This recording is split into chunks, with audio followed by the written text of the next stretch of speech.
ስታቱንም አስቆጥተው የማይገባ ስራ እንዲሰራ ያደርጋሉ። ኢትዮጵያ ሲጀመር ያለማንም ደም መፍሰስ ሃይማኖትን የተቀበለች ክርስትናን የተቀበለች ሀገር በመሆኗ በዓለም ታሪክ ልዩ ታሪክ ነው ያላት።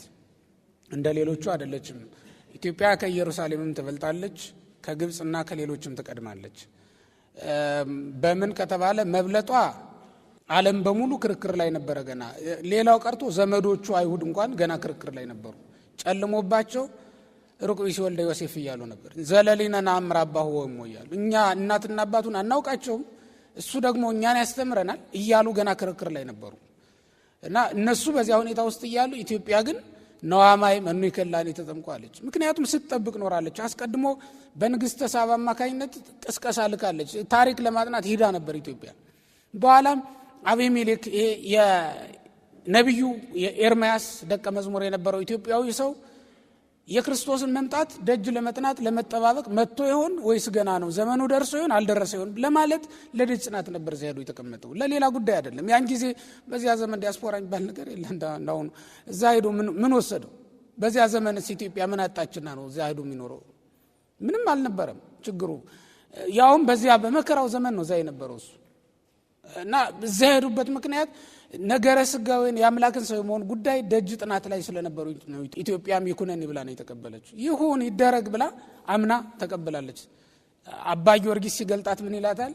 አምነቶ በዜና ወተወክፈቶ ይላታል በመጽሐፈ ምስጢር ላይ። በዜና ሰምታ አመነችው ይላል። ቤተ አይሁድ አካሉን ይዛ እያየችው ያልተቀበለችውን ኢትዮጵያ ግን አምነቶ በዜና። ስለዚህም ብፁዓንሰ ዘይሬዩን ያምኑኒ በተባለው ተመስግናለች ኢትዮጵያ። በወንጌል ላይ ተመስግናለች ኢትዮጵያ ይላል። ሳያዩ የሚያምኑ ብፁዓን ናቸው ከተባሉት የመጀመሪያው ኢትዮጵያ ናት ብለው ነው አባ ጊዮርጊስ የሚያነሷት ማለት ነው። እና ኢትዮጵያ በእንዲህ አይነት ሁኔታ ሃይማኖትን ብትቀበልም እንዲሁን እንድትቀጥል ግን አልፈለገምና ሰይጣን አደባድቧል ማለት ነው። አምጥቶ አከራክሯል። ያ ደግሞ በዋናነት ይሄ ነው። እግዚአብሔር በእርግጥ ዓላማ አለው። አሁን በአፄ ዘርዓ ያዕቆብ ዘመንም የነበረው ይሄ የመነኮሳቱ በየገዳማቱ የነበረው ክርክር የነበረው ንግግር ብዙ ገዳማት እንዲሰሩ አድርጓል። እና አቡነ አሮን አሁን ታስረው ተግዘው በሄዱበት ቦታ በዛው ገዳም መስርተው በዛው በረሃውን አለምልመው ገነት አድርገውት ነው የተገኙት። ተግዘው ነው ግን ሄዱ፣ ታስረው ነው ሄዱት። እዛው ሄደው ግን ገዳም መስርተው አለምልመው ተገኙ። ራብ ይግደላቸው ሞተዋል በቃ በረሃብ ምክንያት ተብለው ሰራዊት ልከው ነገስታቱ ሲያስጠይቋቸው የለመለመ ገዳም ሰርተው ይገኛሉ። እግዚአብሔር ዓላማ አለው ይሄን ያደረገበት። የሆነ ሆኖ ግን ወደ እነዚህ ስንመጣ ደግሞ የካቶሊካውያን በጣም ብዙ ኢትዮጵያውያን ከ20 ሺህ በላይ ነው በነገራችን ላይ ወደ 22 ሺህ የሚጠጋ ሰው ነው የሞተው በዚህ ጉዳይ።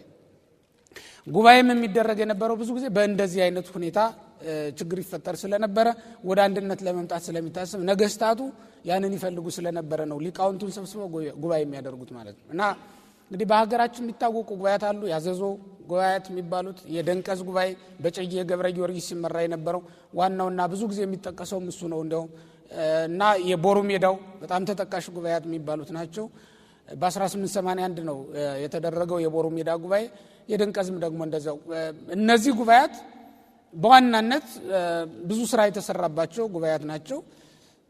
የቦሩ ሜዳው ላይ እንደውም ዙራምቤ እንግዳ ዋልድቤ እንግዳ የሚባሉ ሁለት ሰዎች ወልደ ስላሴ እንለዋለን ያሉት ጸጎች ናቸው ሁለቱም። እና ኢየሱስ ክርስቶስን ምን ትሉት አራተኛ ነው የምታደርጉት ብለው ሲጠይቋቸው ተወለደ መንፈስ ቅዱስ ወለደው ነው የሚሉ። እና በኋላ መጨረሻ ላይ እነሱ የሾሙት ተከራካሪያቸው ዝም ሲል ተረቶ እነሱ ተነሱና ከኋላ አዎ ወልደ ስላሴ እንለዋለን አሉ። ሁለቱ ስባት አራተኛ አደረጉት። በስላሴ ዙፋን አራተኛ ኖሮ አያውቅም፣ ተሰብኩም አያውቅም በመንግስተ ስላሴ። ስለዚህም ንጉሱ እንደቀጧቸው ይነገራል። በመቀጣታቸውም እንደገና ንስሐ ገብተው እንደሞቱ ታሪክ ያነሳቸዋል እነዚህን ሁለት ሰዎች ማለት ነው። የኛም ቤተክርስቲያን ሊቃውንት እንዲቀጡ አድርገዋል። በነገስታቱ በኩል እየገቡ ሾልከው እየገቡ ማለት ነው። በአፄ ሚናስ ጊዜ ዝክሪና ጳውሊን አስቀጥተዋቸዋል። አባ ዝክሪ አባ ጳውሊ ዛሬ ምንም እንኳን እነዚህ ቅባት ነን የሚሉ ሰዎች የኛ መምህራን ናቸው ብለው ቢያነሷቸውም በኢትዮጵያ ቤተክርስቲያን ስም ቅጣትን የተቀበሉ ታላላቅ መምህራን ናቸው። ዝክሪ ጳውሊ እስር ቤት ውስጥ ነበሩ በአፄ ሚናስ ፍርድ ምክንያት። አፄ ሚናስ አሳስሯቸው እያሉ አባ ጳውሊ ዛው ነው የሞተው። አባ ዝክሪ ግን በኋላ ንጉሱ እንደገና ተጸጽቶ ከእስር ቤት ሲያወጣው የንጉሱ አማካሪ ሆኖ ትንሽ ቀን እንደቆየ ይነገርለታል። በኋላም ለንጉሱ መሞትም እንግዲህ ማናቸው አለቃ ተክለ ኢየሱስ ዋቅጅራ በታሪክ እንደሚያነሱት ለንጉሱ መሞትም ተጠያቂ ያደርጉታል። በሱ ምክንያት እሱ በመከረው ክፉ ምክር ነው የሞተው። መሞት ስለነበረበት ንጉሱ ክፉ ሰው ነበርና የመከረው ምክር ቅዱሳኑ አዝነውበት እንዲሞት አድርጎታል ብለው ይናገራሉ። እንዲህ የተደረገ ብዙ ጉባኤያት ነበሩ። ከአጼ ገላውዲዮስ ጊዜ ጀምሮ በቅባት ምክንያት ብዙ ጉባኤያት ተደርገዋል። ደንቀዝ እዚህም አጠገባችን ደብረ ማርያም እዚህ ጣና ውስጥ ማለት ነው። ደብረ ማርያም ላይ በብዙ ታሪኮች ያልተጠቀሰ ቢሆንም ቅሉ አንድ ጉባኤ ተካሂዷል እዚህ ጣና ውስጥ ማለት ነው። እንዲህ ያለ በየቦታው ብዙ ጉባኤያት ይካሄዱ ነበር።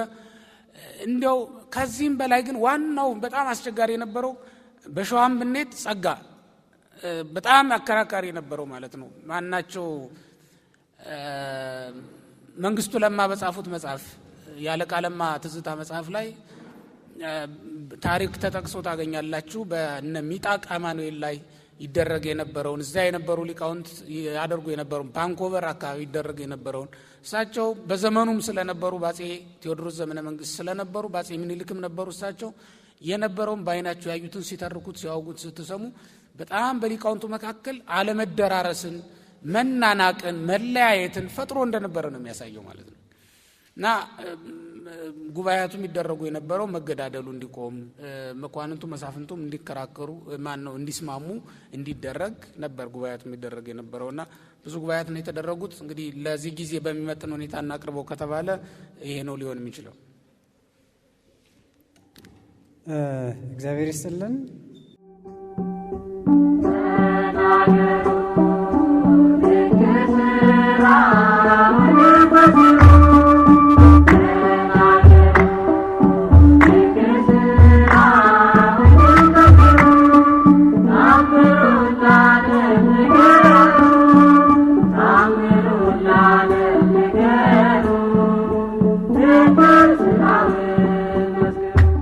እሺ የቅባት አስተምሮ ወይም እምነት ቅድምም ሲነገር እንደነበረ ወደ ኢትዮጵያ የመጣበትን ነው ከግራኛ አህመድ ጋር አያይዘን ያነሳንላችሁ እንጂ ከዛ በፊት ሊቃውንት በሃይማኖት አበው ላይ አውግዘውታል። እንዲያውም አንድ ጥቅስ ከቅዱስ ቄርሎስ ትምህርት አንስቼ ባነብላችሁ ደስ ይለኛል። በሃይማኖተ አበው ምዕራፍ 124 ላይ ግዘት ተብሎ የሚጠራ ክፍል አለው። ከዚያ መካከል ማለት ስማት ማለት ነው። ስማት ተብሎ ከሚጠራው ክፍል ውስጥ ምዕራፍ 124 ቁጥር 34 ላይ ያለው ቃል እንዲህ ነው። ቃል በቃል ሲነበብ ወካይበ ኢቢኤስ መክርስቶስ ይተቀባ በእንተ መፍቅድ ዘቦቱ አላ ለሊሁ ቀባኢ ውእቱ ወአርገ ሀበ ስልጣነ መለኮቱ እንዘሰብ ውእቱ ወለሊሁ እግዚአብሔር አምላክ ተበለ በእንቲያው ከመውቱ ተለዓለ ፈድፋደ በእንተ ትሕትና ወሕጸጽ እንተ ዘተስዊት ወንዴት ወለሊሁ ጸጋዎ ስመ ዘላይለ ኩሉ ዝንቱ ኩሉ ዘኮነ በህላዌ ከመ አምላክ ከመያለለን ለነሂ አዲ ሀበሃሎ ዝኩ። ወደ አማርኛ ሲለወጥ ዳግመኛ ክርስቶስስ ክብር መሻት ኖሮበት ቅባት የሚለውን ነው ክብር ብሎ የተረጎመው። ክብር መሻት ኖሮበት አልከበረም። እሱ ራሱ አክባሪ ነው እንጂ ሰው ቢሆንም በባህሪ ክብሩ ከበረ። እሱ ራሱ እግዚአብሔር አምላክ ነው። ስጋ ትሁት ህጹጽ ነዳይ ስለሆነ ተለዓለ ተብሎ ተነገረለት። ከሁሉ በላይ የሆነ ስምንም እሱ ራሱ ሰጠው ተባለ። ይህም የሆነ በባህሪ ተዋህዶ ነው። አምላክ እንደሆነ እኛንም እሱ ወዳለበት ያቀርበን ዘንድ ነው ይላል። ይህንን የሚል በሌላ በዚሁ መጽሐፍ ላይ እዚሁ ምዕራፍ ላይ ቅዱስ ቄርሎስ እመቦ ዘይቤ ከብረ በመንፈስ ቅዱስ ውጉዘ ለይኩን ነው የሚለው። በግዘት ላይ ማለት ግዘት ተብሎ በሚጠራው ክፍል ላይ በመንፈስ ቅዱስ ከበረ ተብሎ የሚያምን የሚናገር ውጉዘ ለይኩን የተወገዘ ይሁን ብሎ ራሱ ቅዱስ ቄርሎስ አንስቶታል። ከጥንት ጀምሮ የተወገዘ ትምህርት እንደሆነ ማሳየት ስለፈለኩ ነው። አባቶቻችንም አውግዘውታል ትምህርቱን አስቀድሞ። የእኛም ቤተክርስቲያን ያንን ተከትላ ነው ወልዳብ የሚባለው መጽሐፍ የተወገዘ ነው ብላ አውግዛ በሊቃውንት ጉባኤ ታይቶ ተመርምሮ ነው በነገራችን ላይ ቅዱስ ሲኖዶስ ውሳኔ የሰጠበት። ከዚያ በኋላ ከዚያን ጊዜ ጀምሮ እንግዲህ ያው በቅዱስ ቄርሎስ አስቀድሞ የተወገዘ ስለሆነ እኛ ምኑን ልናወግዘው አንችልም። የተወገዘ ነው ምን ጊዜም ቢሆን ማለት ነው ትምህርቱ። በዚያ መንገድ ነው እንግዲህ ትምህርቱ የተወገዘ መሆኑን ለመግለጽ ያክል ነው።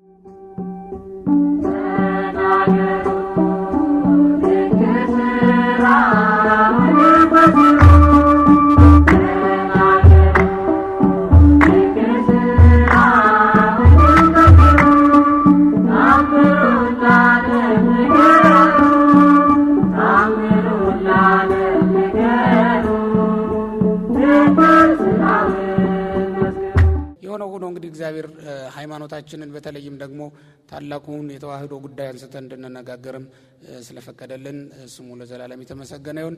እንግዲህ ለምእመናን ማስተላለፍ የምፈልገው ትልቁ